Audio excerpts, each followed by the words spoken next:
ನಿನ್ನೆ ಎಐಸಿಸಿ ಅಧ್ಯಕ್ಷರು ಸಾಂಗ್ಲಿಯಲ್ಲಿ ಪ್ರಚಾರ ಭಾಷಣ ಮಾಡಬೇಕಾದ್ರೆ ಆರ್ಎಸ್ಎಸ್ ಬಿಜೆಪಿಯನ್ನು ವಿಷಸರ್ಪಕ್ಕೆ ಹೋಲಿಸಿದ್ದಾರೆ. ಅನುಭವ ಪಕ್ವತೆಯನ್ನು ತಂದುಕೊಡಬೇಕು. ಅನುಭವದ ಮೂಷೆಯಿಂದ ಬರುವಂಥ ಮಾತು ಹಿರಿತನದ ಮಾತುಗಳಾಗಿರಬೇಕು. ನಿನ್ನೆ ಶ್ರೀ ಮಲ್ಲಿಕಾರ್ಜುನ್ ಖರ್ಗೆ ಅವರು ಮಾತಾಡಿದ ಮಾತು ಅನುಭವದ ಪಕ್ವತೆಯ ಮಾತುಗಳಂತಿರಲಿಲ್ಲ. ಹುಚ್ಚುನಾಯಿ ಕಡ್ದಾಗ, ಹುಚ್ಚು ಏರಿದಾಗ ಯಾರು ಯಾವ ರೀತಿ ಮಾತಾಡ್ತಾರೋ, ತಾನೇನು ಮಾತಾಡ್ತಿದ್ದೀನೋ ಅರಿವಿಲ್ಲದೆ ಮಾತಾಡ್ತಾರೋ ಹಾಗೆ ಅವರು ಹುಚ್ಚುನಾಯಿ ಕಡಿತಕ್ಕೆ ಒಳಗಾದವರ ಥರ ಆ ಹುಚ್ಚುನಾಯಿ ಕಡಿತಕ್ಕೆ ಒಳಗಾದವರಿಗೆ ಆ ಹುಚ್ಚುನಾಯಿಯ ವಿಷಯ ಏರಿದಾಗ ಹೇಗೆ ಮಾತಾಡ್ತಾರೋ ಹಾಗೆ ಮಾತಾಡಿದ್ದಾರೆ. ಅದು ಅವ್ರ ಹಿರಿತನಕ್ಕೆ ತಕ್ಕ ಮಾತಾಗಿಲ್ಲ. ಬಹುಶಃ ಮಲ್ಲಿಕಾರ್ಜುನ್ ಖರ್ಗೆಯವರೇ ಅದನ್ನು ಮಾತಾಡಿದಾರೋ ಅಥವಾ ಕಾಂಗ್ರೆಸ್ನ ಯಾರೋ ಕೆಲವರು ಅವ್ರ ಮೂಲಕ ಮಾತಾಡಿಸಿದಾರೋ ಅನ್ನೋದು ನನಗೆ ಅರ್ಥ ಆಗ್ತಿಲ್ಲ. ನನಗೆ ಯಾರೋ ಅವ್ರ ಮೂಲಕ ಮಾತಾಡಿಸಿದ್ದಾರೆ. ರಾಹುಲ್ ಗಾಂಧಿ, ಸೋನಿಯಾ ಗಾಂಧಿ ಅವ್ರ ಮೂಲಕ ಈ ಮಾತನ್ನು ಮಾತಾಡಿಸಿದ್ದಾರೆ ಅಂತ ಅನಿಸುತ್ತೆ.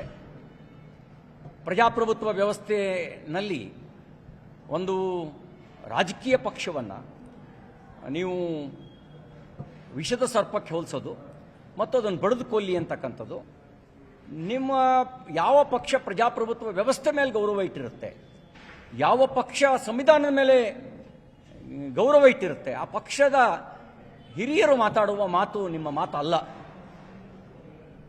ನಿಮ್ಮ ಮಾತು ಸಂವಿಧಾನದ ಮೇಲೆ ನಂಬಿಕೆ ಇಟ್ಟಿರುವ ಮಾತಲ್ಲ. ಯಾರು ಸರಿಯಾದ ಮೇಲೆ ನಂಬಿಕೆ ಇಟ್ಟಿರ್ತಾರೆ ಅವರು ಮಾತ್ರ ಮಾತಾಡೋದಕ್ಕೆ ಸಾಧ್ಯ. ಈ ರೀತಿಯ ಮಾತನ್ನ ಹೊಡಿ ಬಡಿ ಕೊಲ್ಲು ಅನ್ನೋದು ತಾಲಿಬಾನ್ಗಳ ಮಾತು. ಪ್ರಜಾಪ್ರಭುತ್ವ ವ್ಯವಸ್ಥೆಯಲ್ಲಿರೋರು ಮಾತಾಡ್ತಕ್ಕಂಥ ಮಾತಲ್ಲ. ಕಾಂಗ್ರೆಸ್ಸು ಸಂವಿಧಾನವನ್ನು ಮರೆತು ಸರಿಯಾದ ಓಲೈಕೆಗೆ ತೊಡಗಿರೋದ್ರ ಪರಿಣಾಮ ಮಲ್ಲಿಕಾರ್ಜುನ್ ಖರ್ಗೆ ಅವರ ಬಾಯಿಂದ ಅಂಥ ಮಾತುಗಳು ಬಂದಿರಬಹುದು ಅಂತ ನನಗನ್ಸುತ್ತೆ. ಆ ಮಾತಿಗೆ ಅವರು ವಿಷಾದ ವ್ಯಕ್ತಪಡಿಸಬೇಕು, ಕ್ಷಮೆಯಾಚನೆ ಮಾಡಬೇಕು ಅಂತ ನಾನು ಆಗ್ರಹಿಸ್ತೇನೆ. ಇಲ್ಲದೇ ಇದ್ದರೆ ಬಹುಶಃ ಹುಚ್ಚುನಾಯಿ ಕಡಿತಕ್ಕೆ ಒಳಗಾಗಿರೋದು ನಿಜ ಇರ್ಬೋದು ಅನ್ನುವಂಥ ಅನುಮಾನ ರಾಜ್ಯದ ಜನರಿಗೆ, ದೇಶದ ಜನರಿಗೆ ಉಳಿಬಹುದು. ಹಾಗಾಗಿ ಅದು ಉಳಿಬಾರ್ದು ಅಂತಿದ್ರೆ ನೀವು ಆ ಮಾತಿಗೆ ಕ್ಷಮೆಯಾಚನೆ ಮಾಡಬೇಕು ಅಂತ ಆಗ್ರಹಿಸ್ತೇನೆ. ನಿನ್ನೆ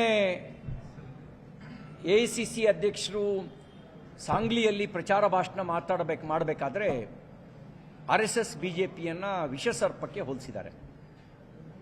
ಅನುಭವ ಪಕ್ವತೆಯನ್ನು ತಂದುಕೊಡಬೇಕು. ಅನುಭವದ ಮೂಷೆಯಿಂದ ಬರುವಂಥ ಮಾತು ಹಿರಿತನದ ಮಾತುಗಳಾಗಿರಬೇಕು. ನಿನ್ನೆ ಶ್ರೀ ಮಲ್ಲಿಕಾರ್ಜುನ್ ಖರ್ಗೆ ಅವರು ಮಾತಾಡಿದ ಮಾತು ಅನುಭವದ ಪಕ್ವತೆಯ ಮಾತುಗಳಂತಿರಲಿಲ್ಲ.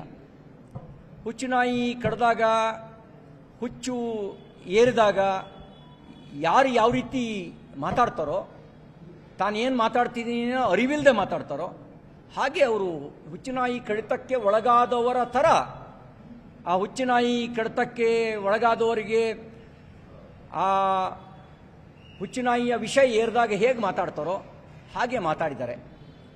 ಅದು ಅವ್ರ ಹಿರಿತನಕ್ಕೆ ತಕ್ಕ ಮಾತಾಗಿಲ್ಲ.